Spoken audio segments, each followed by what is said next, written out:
நேர்கொண்ட பார்வை நேரான வாழ்க்கை நெஞ்சை நிமிர்த்து வெட்டி உடுத்து மைந்தர்களுக்கு மணிராஜ் காட்டன் வேட்டிகள் ஷர்ட்டுகள். மூன்றாவது முறையாக பிரதமர் மோடி தலைமையில் மத்தியில் ஆட்சி அமைக்கும் இலக்குடன் பாரதிய ஜனதா கட்சி வியூகங்களை வகுத்து வருகிறது.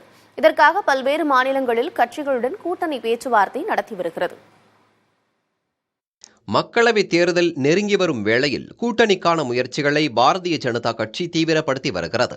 பாரதிய ஜனதா கட்சி மட்டுமே 370 மக்களவைத் தொகுதிகளை கைப்பற்றும் எனவும் தேசிய ஜனநாயக கூட்டணிக்கு 400க்கும் அதிக இடங்கள் கிடைக்கும் என்றும் பிரதமர் மோடி குறிப்பிட்டு வருகிறார்.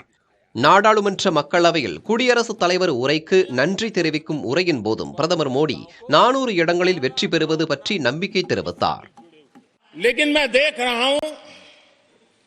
देश का मिजाज एनडीए को तो 400 पार कर पाई के रहेगा, लेकिन भारतीय जनता पार्टी को 370 सीट अवश्य देगा.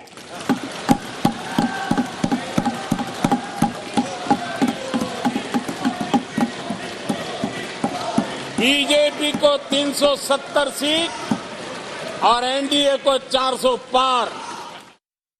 பீகார், பஞ்சாப், ஆந்திரா, மகாராஷ்டிரா, உத்தரப்பிரதேசம் உள்ளிட்ட மாநிலங்களில் பிராந்திய கட்சிகளுடன் கூட்டணி அமைக்க பேச்சுவார்த்தை நடத்தப்பட்டு வருகிறது. வடகிழக்கு மாநிலங்களில் உள்ள பல்வேறு சிறிய கட்சிகளுடனும் பாஜக பேச்சுவார்த்தை நடத்தி வருகிறது.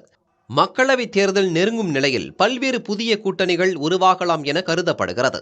இதன் மூலம் 400 என்ற இலக்கை எட்டிவிட முடியும் என்பது பாரதிய ஜனதாவின் நம்பிக்கையாக இருக்கிறது. 2019 நாடாளுமன்ற தேர்தலில் பாரதிய ஜனதா கட்சி தனித்து 303 தொகுதிகளிலும் தேசிய ஜனநாயக கூட்டணியாக 353 தொகுதிகளிலும் வெற்றி பெற்றிருந்தது. வாக்கு சதவிகிதத்தை பொறுத்தவரை பாரதிய ஜனதா கட்சி 37.7% வாக்குகளும், காங்கிரஸ் கட்சி 19.67% வாக்குகளும் பெற்றிருந்தன. புதிய தலைமுறைக்காக புதுடில்லியிலிருந்து செய்தியாளர் கணபதி சுப்பிரமணியம்.